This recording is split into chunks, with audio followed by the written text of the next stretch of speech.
అతనికంటే వయసులో చిన్నవాడైన ఒక కుర్రాడు అతనికి ఎదురుగా కూర్చున్నాడు. అతను ఏదో చదువుకుంటున్నాడు. అప్పుడు ఆ సైంటిస్ట్ ఏం చేస్తున్నావు అన్నాడు. ఏం చేస్తున్నావు, వాట్ యూర్ డూయింగ్ అన్నాడు. అది నేను ఏదో చదువుకున్నానంటే, అది కాదు ఏం చేస్తున్నావు అంటే, నేను సైంటిస్ట్ అన్నాడు. ఆహా, ఏం చదువుతున్నావు నువ్వు అని అడిగాడు. బైబిల్ అని చెప్పాడు అతను. ఏమయ్యా బుద్ధుందా నీకు? ఇది ఎలాంటి కాలం, ఎలాంటి సైంటిఫిక్ యుగం, ఎంతో ముందుకెళ్తున్నావు మీ సైంటిస్టులే చెప్తుంటారు. ఇంకా నువ్వు మతం, దేవుడు, బైబిల్, క్రీస్తు అని ఏంటయ్య ఇదంతా?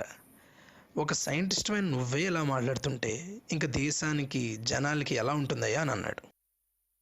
ఇప్పటికైనా బుద్ధి తెచ్చుకుని ఈ బైబిల్ ఇవన్నీ చదవడం మానేసి విసిరిపారేవయ్యా, ఈ దేవుడు ఇదంతా ఏంటి అని అన్నాడు. సరే అన్నాడు ఈ కుర్రాడు.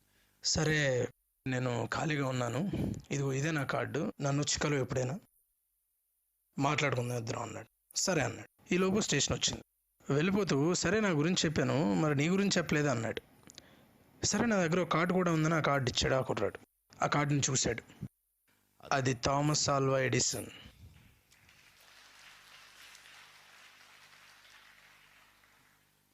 అప్పుడు ఆ సైంటిస్ట్ కాస్త, సార్ క్షమించండి సార్, మీరే నాకు అపాయింట్మెంట్ ఇవ్వాలి సార్, నేను మిమ్మల్ని కలవాలి అని అన్నాడు. సరే అయితే ఫలానా ఈ టైంకి వచ్చి కలవండి అని చెప్పాడు. ఆ టైంకి థామస్ ఆల్వా ఎడిసన్ గారి ల్యాబ్కి ఈ సైంటిస్ట్ వెళ్ళాడు. ఆ ల్యాబ్కి వచ్చి రాగానే అక్కడ ఒక మెకానికల్ ప్రాజెక్ట్ లాగా ఒక మంచి సోలార్ సిస్టమ్ మోడల్ అక్కడ థామస్ ఆల్వా ఎడిసన్ గారి ల్యాబ్లో ఉంది. అప్పుడు ఆ సైంటిస్ట్ అది చూసి, ఏంటి సార్ ఇది ఇంత బాగుంది, ఇది ఎవరు తయారు చేశారు, దీన్ని ఎలా చేశారు సార్, దేంతో దీన్ని తయారు చేశారు, ఎన్ని రోజుల్లో దీన్ని తయారు చేశారు అని అడగగానే, లేదండి నాకేం తెలీదు, సడన్గా ఒక రోజు ఎలా వచ్చి ఇలా తలుపు తీశాను, అంతే లోపల ఉందండి అన్నాడు. సార్ ఏంటి సార్, జోక్ చేయకండి సార్, కొంచెం చెప్పండి సార్ అన్నాడు. నిజమేనండి, నేనేం చేయలేదు, నేనేదో వచ్చి ఒకసారి ఇలా తలుపు తీయగానే ఇలా ప్రత్యక్షమైంది అన్నాడు. Sir seriously I'm asking, please కొంచెం చెప్పండి సార్ అన్నాడు. ఏమయ్యా, మీ సైంటిస్టులు అందరూ ఏదో జరిగి సృష్టి జరిగింది అంటారు, ఏదో జరగాల భూమి సృష్టి జరిగింది అంటే ఇది అలా జరగకూడదా అని అన్నాడు.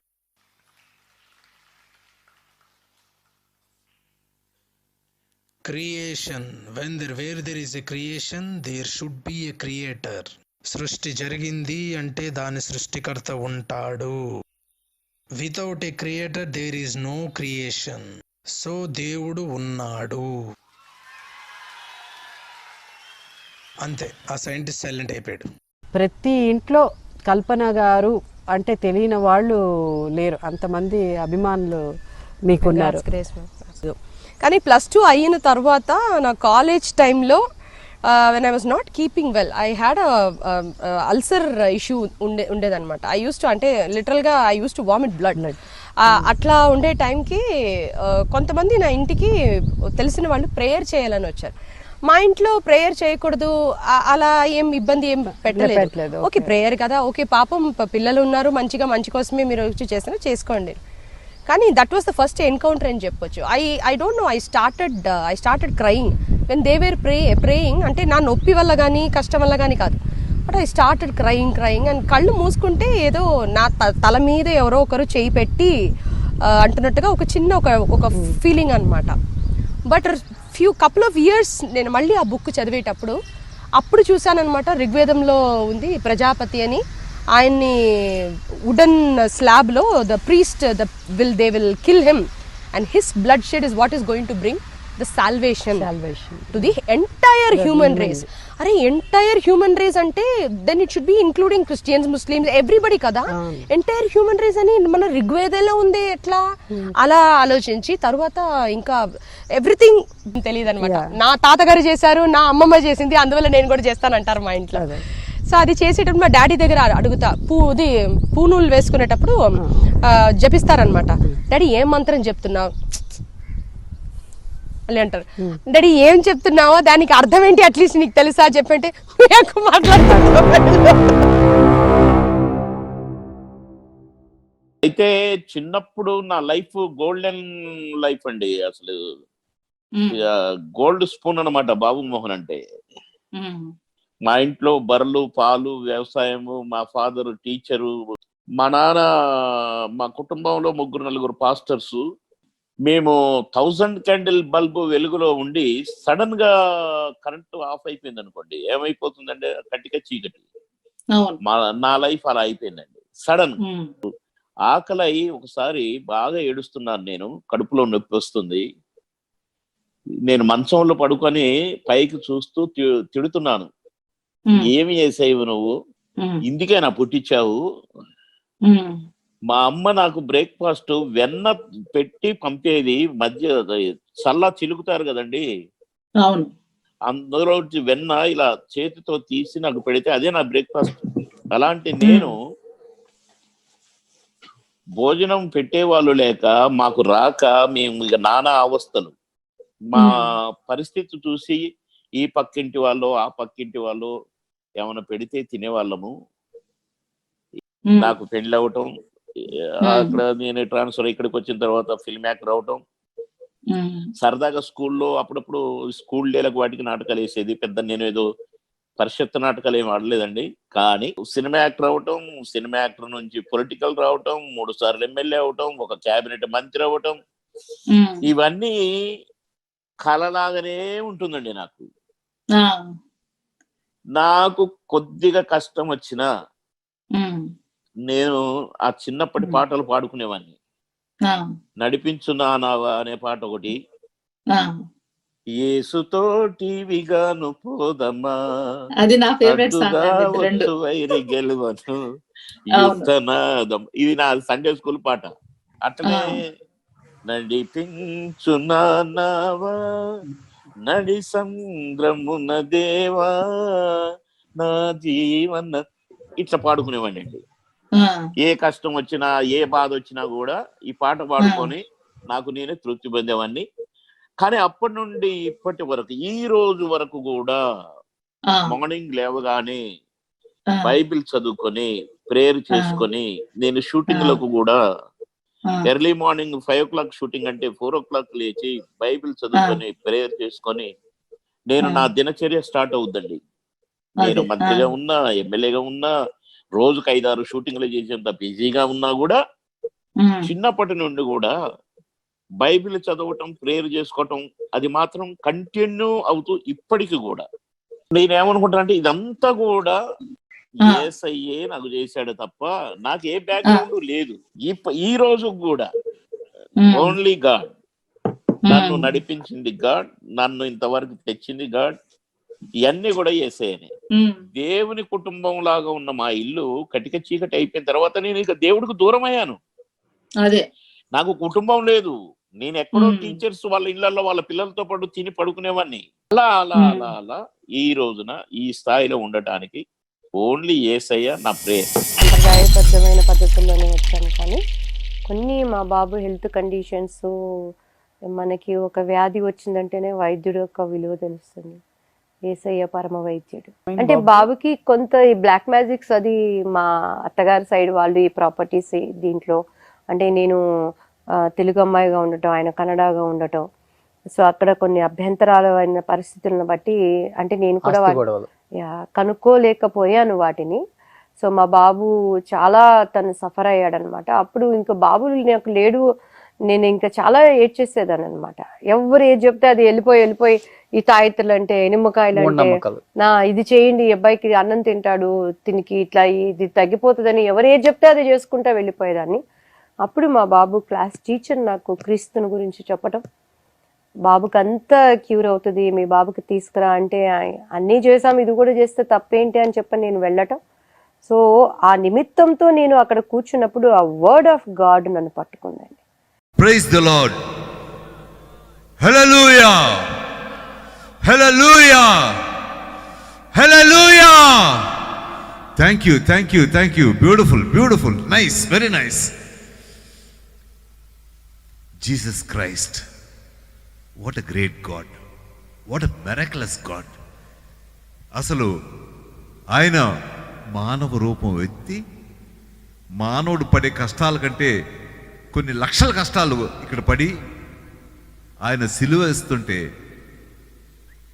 దేవుణ్ణి ప్రార్థించి ఆయన ఏమన్నాడు?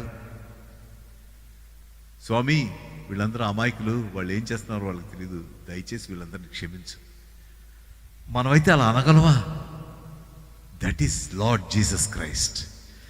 Jesus Christ, Jesus Christ, you're the only superstar. Jesus Christ, superstar. You're the only greatest God. Jesus Christ, Jesus Christ, you're the only greatest God. Lord Jesus, I love you. మనం ఎంత ప్రేమనిస్తే దేవుడు అన్నికి 1000 రెట్లు ప్రేమ మనకి తిరిగిస్తాడు. ఇక్కడ కూర్చొని పోంచానంటే చిచ్చి చివుడు ముక్కు, నువ్వు ఇక్కడ దూరం వెళ్ళి కూర్చోన్నారు. సో ఆ మాట మా అమ్మకి హర్ట్ అయ్యి, మా అమ్మ ఒక మూలన ఒక స్తంభం ఉంటుంది, స్తంభం పక్కన కూర్చొని ఏడుస్తుంది. అప్పుడు ఒక సిస్టరు, ఆ రోజు నా సిస్టర్స్ ఉండేవారు కాన్వెంట్స్లో. సిస్టర్ పక్కన, ఏం శకుంతల ఏంటి ఏడుస్తున్నావు అమ్మా, what happened, what is wrong, ఎందుకు ఏడుస్తున్నావు అంటే, అందరూ చెవుడు ముక్కు అంటున్నారు. సిస్టర్, నాకు అదేనా పర్వాలేదు, ఎవరు నాతో మాట్లాడడం లేదు, పోనీ వాళ్ళతో కలిసి కూర్చుని భోంచేద్దాం అంటే కూడా నన్ను దగ్గర రావడం లేదు, అంటరాని వాళ్ళలాగా చూస్తున్నారు, నాకు చచ్చిపోవాలన్నదంటే, తప్పు శకుంతల, అలా మాట్లాడకూడదు, గొప్ప దేవుడు ఉన్నాడమ్మా నీకు, ఆ దేవుడిని తలుచుకుంటే నీకు అన్నీ తగ్గిపోతాయంటే, అవునా సిస్టర్, ఎవరు సిస్టర్ దేవుడు అనగానే, అదేంట్రా నువ్వు ఈ స్కూల్లో చదువుతున్నావు, రోజు ప్రేయర్ చెప్తున్నావు, జీసస్ అమ్మా అంటే, అలాగా అయితే జీసస్ని అడిగితే తగ్గించేస్తాడా? తప్పకుండా తగ్గిస్తాడమ్మా, నీకు నిజంగా తగ్గిస్తాడు అని జేబులోంచి ఒక చిన్న బైబిల్ తీసింది. బైబిల్ తీసి మా అమ్మకిచ్చి, దీంట్లో రోజు ఒక చాప్టర్ మొదటి పేజ్ చదివి దిండు కింద పెట్టి పడుకో తల్లి, నీకు చూడు ఎంత మార్పు వస్తుందో చూడు, కానీ రోజు చేయాలి, మర్చిపోకుండా చేయాలంటే, తప్పకుండా చేస్తాను సిస్టర్ అని పుస్తకం బైబిల్ తీసుకుంది, ఇంటికి వెళ్ళిపోయింది. ఇంటికి వెళ్ళిపోయి మా అమ్మమ్మతో కూడా చెప్పాల. ఆ రాత్రి ఆ మొదటి పేజ్ చదివి బైబిల్ తల కింద పెట్టుకుని నిద్రపోయింది. మరుసటి రోజు అదే చీవుడికి ఆడుతున్నది. రెండో రాత్రి కూడా అలాగే చేసింది, తగ్గలేదు. మూడో రాత్రి కూడా అలాగే చేసింది, తగ్గలేదు.